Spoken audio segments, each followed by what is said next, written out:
ત્રીજું આ રીતે ગ્રોથ થાય છે અને ચોથું ગ્રોથ થતું જ નથી. તો આ ચારેયનું આપણે ઇન્ટરપ્રિટેશન કેવી રીતે કરીએ? તો એવી રીતે કરી શકીએ કે આ એન્ટીબાયોટિક છે, એના માટે આ બેક્ટેરિયા છે રેઝિસ્ટન્સ છે, ઓકે, એ ગ્રો થાય છે અને કાંઈ એના પર અસર પડતી નથી. અહીંયા આપણે જોઈ શકીએ કે બેક્ટેરિયા થોડુંક ઇન્હિબિટ થાય છે, થોડુંક સેન્સિટિવ છે. અહીંયા આ બેક્ટેરિયા એનાથી થોડુંક વધારે સેન્સિટિવ છે, એટલે દૂર જઈને ગ્રો થાય છે.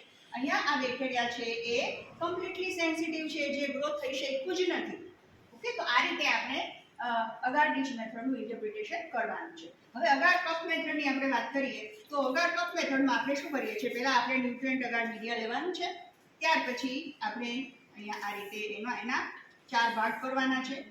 પછી અહીંયા માર્કરની મદદથી આપણે આવી રીતે સર્કલ દોરવાના છે અને આ સર્કલ દોર્યા પછી અહીંયા આપણે સ્કાલ્પેલની મદદથી આટલો અગારનો ભાગ જે છે એ કટ કરી લેવાનો છે અને બહારની બાજુ ફેંકી દેવાનો છે.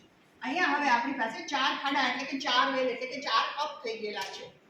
હવે આ કપની અંદર આપણે એન્ટીબાયોટિકનું સોલ્યુશન ભરવાનું છે અને પછી આપણે એને ઓર્ગેનિઝમનો ગ્રોથ જે છે એ કેવો આવ્યો એ નક્કી કરવાનું છે. બરાબર? હવે આપણે જ્યારે આ ખાડા કરીએ અથવા તો આ જ્યારે કપ બનાવીએ પછી આપણે બેક્ટેરિયા કેવી રીતે નાખવું? તો આપણે એવું કરી શકીએ કે આપણે પહેલા બેક્ટેરિયા છે એને આમાં ઇનોક્યુલેટ કરી દેવાના. પહેલા આપણે શું કરવાનું? આપણે બેઝાકારની પ્લેટ લેવાની છે અને એમાં આપણે ઓર્ગેનિઝમ છે એને ટોપગારમાં નાખી 1 ml જેટલું ટોપગારમાં નાખી અને આ ટોપગાર છે એ આપણે બેઝેગાર ઉપર ઓવરલેયર કરી દેવાનો છે. હવે આની અંદર આપણે ઓલરેડી બેક્ટેરિયા ઇનોક્યુલેટ થઈ ગયેલા છે. હવે એને આપણે સોલિડિફાઈ થવા દઈએ અને પછી આપણે આ રીતે અહીંયા ચિત્રકામ કરીને 4 નાનકડા કપ બનાવવાના છે અને જ્યાં આપણે માર્ક કરેલું છે એ જગ્યાએથી અગારને કાઢી નાખવાનું છે. એટલે હવે આપણી પાસે 4 કુવા થઈ ગયા.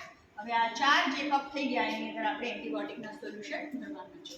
તો એક જ એન્ટીબાયોટિકનું સોલ્યુશન ભરવું હોય તો આપણે અલગ અલગ કોન્સન્ટ્રેશન એન્ટીબાયોટિકના લઈ શકીએ, એક જ એન્ટીબાયોટિકના.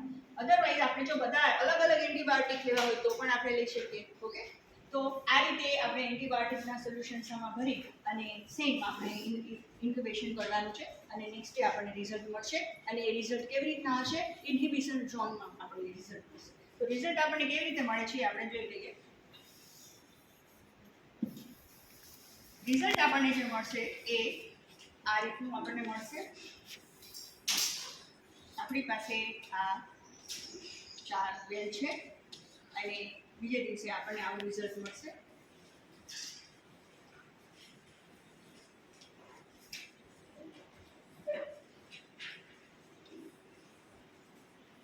તો આ જે છે એ વચ્ચેનું જે છે ઇન્હિબિશન ઝોન છે. બરાબર? કે આટલા એરિયામાં બેક્ટેરિયા છે ગ્રોથ થઈ શકતા નથી. તો આને આપણે ક્લિયર ટ્રાન્સપેરન્ટ એરિયા તરીકે જોવાનું છે, જેને આપણે ઇન્હિબિશન ઝોન કહીએ છીએ. અને આ ઇન્હિબિશન ઝોન છે એને મિલીમીટરમાં આપણે ફૂટપટ્ટીની મદદથી માપી શકીએ છીએ.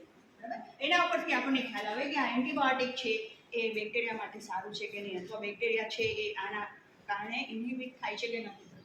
બરાબર છે? તો અહીંયા આપણે જોઈએ છે કે આ પેલું જે કપ છે એમાં જે કોન્સન્ટ્રેશન છે એન્ટીબાયોટિકનું અથવા જે એન્ટીબાયોટિક આપણે એમાં નાખેલો છે એના ઉપર બેક્ટેરિયાની અસર થતી નથી.